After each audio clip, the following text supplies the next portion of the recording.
The only time you should be using your debit card is to withdraw money. That's it. Other than that, you should be making use of your credit card. But this is something that the banks don't tell us. So let's say you purchase an iPhone online and then it gets delivered to you, and then maybe in 30 days this iPhone happens to be defective or it gets damaged or lost. Did you know that if you've made use of your credit card and you don't have personal insurance, or you don't have any form of insurance or warranty from the manufacturer, your credit card might help you or will help you with the repairs or with compensation because of the purchase protection? Most credit cards, they come with purchase protection, which is a privilege that you can't find when it comes to most debit card purchases. So there's three groups of people. The people who hate debt so much that they pay for everything cash. I used to be one of those people. And then there's people who just love using credit so much that now they can't afford anything anymore. They are over indebted. But there's the third group of people. They know how to use credit wisely. They know how to use their credit cards and make the most out of it. So life is about finding a balance, because credit is good, but overusing something can become bad. So firstly, here are the differences when it comes to using debit card versus a credit card. So what happens in the case of fraud? You find that you did not authorize a transaction. What happens? Will the bank refund you? So this is the difference. So if you are a victim of fraud, this is how it's going to play out. If you are using a credit card and then there was a charge on your credit card, and then it happens that you've already reported that you've lost the card, then you won't be liable for anything.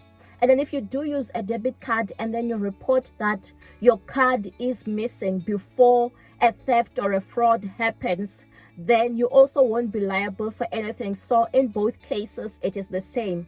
But then it differs now with the number of days. So if you report that a card has been lost after the fraud occurs, if you are using a credit card, you'll only be liable for up to $50. Even if someone can take $10,000, you won't be charged for that $10,000. It will be limited to just $50. But many of these credit cards, they do come with something called a zero liability protection, meaning that you won't be charged anything even if fraud is committed on your credit card. But if you're using a debit card and then you report it within 2 days, you are only liable for up to $50. But if you are reporting between 2 to 60 days, it means that you are liable for up to $500. So this means that if someone maybe took like $5,000 from your debit card, you will only get $4,500 back. The other $500 will be from you. But if you happen to report it more than 60 days after, then nothing can be done for you. It means that that money is gone. So when you are using a debit card, your money is at stake because there is no protection for you after 60 days. And then secondly, there's something called a purchase protection. So when you do happen to purchase a product and you find that maybe it doesn't get delivered to you, or it's not what you were expecting, or the product is damaged, that qualifies as purchase protection, or it gets lost, the purchase protection kicks in, which is something that doesn't ordinarily kick in on a debit card. But some debit cards, they do provide for this as well, maybe at an additional cost. They do provide for the purchase protection. But for purchase protection to apply, you must first have exhausted all your other means. It means that try to get the merchant to refund you or to exchange the product. But if everything else fails, then you can claim from the purchase protection, meaning that they'll be liable now to refund you the amount or for a chargeback. But this as well depends on the credit card providers. For example, if you are using American Express, there is like purchase protection. But if you're on Discover, there's none. MasterCard, some of them, yes, they do come with purchase protection, and most Visas, they do come with purchase protection. And then the duration of the coverage is American Express is 90 days. So if something happens within 3 months, or the product you realize that it got damaged, or it's no longer working as it should, or it never even got delivered, it means that within 90 days you do have a claim. And then MasterCard, it's also 90 days. And then with Visa, it's 180 days. And then coverage limit per incident, American Express, you can claim for up to $1,000. MasterCard, it varies, and then Visa, it's between $1,000 to $10,000. And for my South African audience, I've checked this purchase protection on most of our things. It's up to 15,000, so you can make a claim for up to 15,000 rands. And then the coverage limit per year, it's up to 50,000 for American Express. MasterCard, it varies, and then Visa, it's between $1,000 to $20,000 depending on the credit card plan that you have.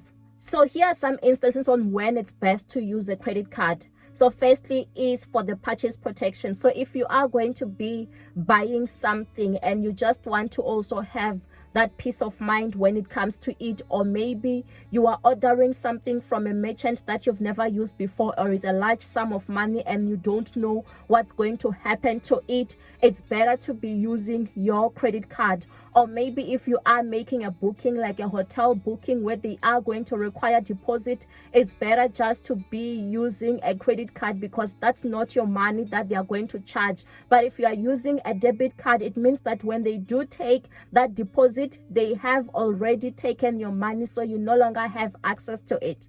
And then also the advantage of using credit cards, it also comes with rewards. Many credit cards, they do offer different kinds of rewards, cashback rewards, travel rewards, a lot of other rewards. So this is when it's best to use a debit card. So when you are going to be withdrawing cash, because withdrawing cash using your credit card can become too expensive, especially with the charges that you will be charged on it. And then also when you want to avoid the convenience fees. And then thirdly, if you realize that you are not good at managing credit. And then also remember, when you are using your credit card, it also impacts on your credit report, which can be good for you if you know how to be managing the debt. So what's the best way to go about managing this so that you are not over indebted? It's important to make sure that for every purchase that you are going to be making, calculate it out and make sure that you pay them back. Pay it every single month so that you don't owe anything on it. Remember that with a credit card, for the first, I think, 45 days, you are not even charged interest on it.